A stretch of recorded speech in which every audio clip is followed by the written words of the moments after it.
Hi guys, Joe here with Inkilo Inc. and we're almost done with the card overviews for set 1. I know, it's taken me like 3 months to go over them all, but we just got the weeds, berries, and then the spells, and then we're done.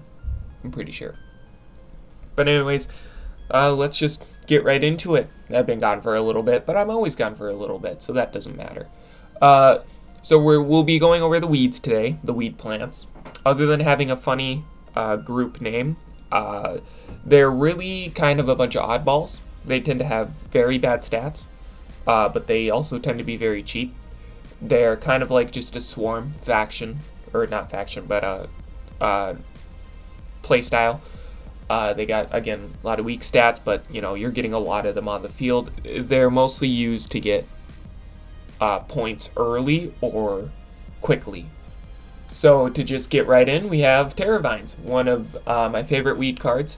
It is an assassin type card, meaning that when you play it, it's really designed to just kill something, because it's got a lot of attack but no defense and incredibly low health. Just a very basic card. It does have a very good silver boost though. If you can manage to silver boost Terravines, which is pretty easy because the silver version is only a 1-star, you get an insanely good abilities. First of all, when you silver boost it, when you play silver Terravines, you get to kill any enemy plant. Just instantly kill it. And then silver Terravines ignores floral cards, which are the spell cards, and enemy defense. So he's always dealing 70 damage to his target. Now, he still only has 10 health, so he's going to die right away unless you have something in front of him, or if your opponent has some kind of removal. But yeah, just a very, very strong removal card because it just kills anything. It's very good against, some of the highest statted cards in the game. Problem is that it's taking up a silver boost space, and there are, other things that you might want. There are other forms of removal that are pretty good, but yeah, this is one of the best ways to remove anything. The other forms of removal tend to have limits. Then we have Rice Fibian. Again, a bit of a weird one. It's rice, kind of. Other than the top of the head, there's not a whole lot to do with rice. But then we move on to Leafwing, part of the dragon archetype. This is the only dragon so far that has no ability. The other dragons, which are Hydrapple and what is it called? Snapworm. I made Snapworm recently, so that's why I don't fully remember its name. Or, it took me a while to remember. But Leafwing, or dragons are designed to be anti-silver boost. But Leafwing's just a very cheap dragon meant to get on the field. Leafwing used to suck, but I buffed it, thankfully, and now it's an okay card. But I love its design, one of my favorites. I say that a lot. They all are my favorites and my babies. Then we have Crabgrass, again, one of my favorites. Just a very decent stat card. Yeah, nothing much, more defense oriented. Then we have Dandy Swarm Ent. Dandy Swarm Ent is a part of the Ent archetype, meaning that it gets abilities when there are other Ents on the field. Or at least that's how it should be. If you can see, it's a 4-cost with incredibly low stats. Those are very bad stats for a 4-cost. And the reason is that first of all, when Dandy Swarm is killed, you can play any 1 or 2-cost plant from your hand to the zone that Dandy Swarm was just in. Okay, so it helps with that. And then, while Dandy Swarm is in your compost pile, your graveyard discard pile, whatever you want, however you want to say it, Dandy Swarm acts as if it was on the field. So that's really good. And then the downside is that you can only have 1 copy of Dandy Swarm, just for reasons of, just to remove any confusion. Like, what if I have 2? Does it stack or whatever? But no, you can only have 1 copy of Dandy Swarm. It's a strong ability anyways, but it's just you want to get Dandy Swarm killed or discarded early. So he's a very good card to discard with the fertilize action, or if you really need to play him, he can buff some Ents if you have them on the field, and then die and still buff those Ents. So Dandy Swarm, not very good to actually play. You want to get him into your discard. I'm considering whether or not I should make it so that his ability only affects Ents and not spell cards related to the Ents, because there's a spell card called Blessing of the Ents that, whereas if you have 3 or 4 Ents on the field, I think it's 3, you get 2 points. And that's I think it's 4. And that's a very good card.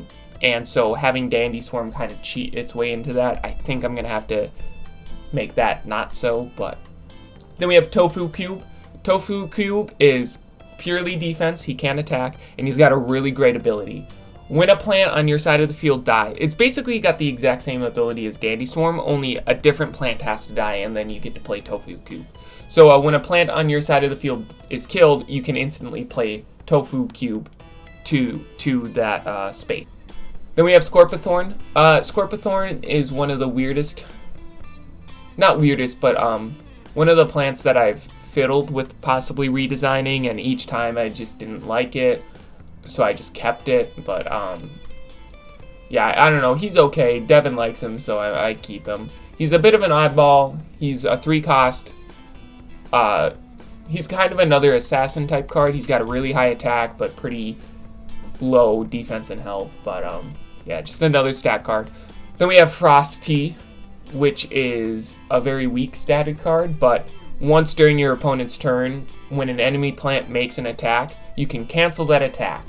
Okay, just straight up cancel it. But if you use that ability, you have to return Frosty back to your hand. Now that's really good in itself, because if Frosty gets damaged in any way, you're getting it back. Or if he's gonna die, you can get him back and save him. The downside is that, you know, Frosty costs 2, so it is a tiny, like a bit of an investment to keep playing him every turn.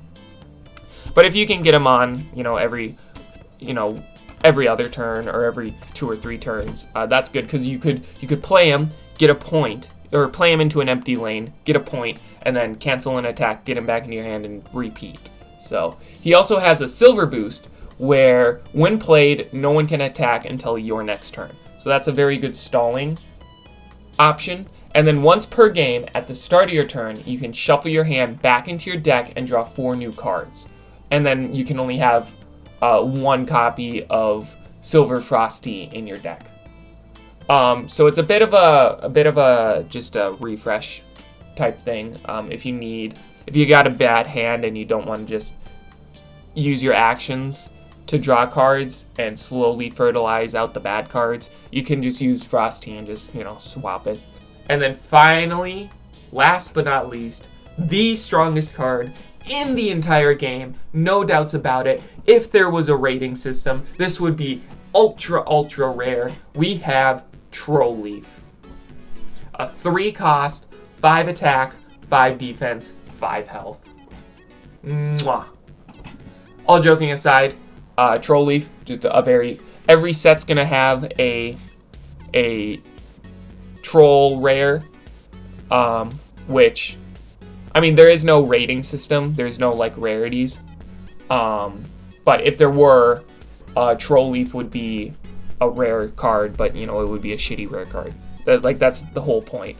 It's designed to be bad. There is one good thing about these troll rare cards. Unlike other games where troll rare cards are just designed to be bad and just designed to be fucked with you, and they might have a strange gimmick here or there. With troll rares in my game, you can use them with the fertilize action. If you draw a Troll Leaf, for whatever reason, if you put Troll Leaf in your deck and you draw a Troll Leaf, you can instantly fertilize it for 2 free points. So, but yeah, that's all the weeds. I was surprised I was able to do this quickly. Usually I ramble on, but not today. I don't know. I seem to upload once a month.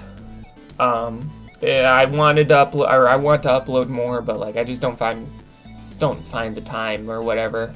But yeah, the digital version of Phytora, me and Devin are gonna put it on hiatus because he needs to figure out how to make an online game, and it just seems a little more difficult than we expected. So I don't want to pressure him.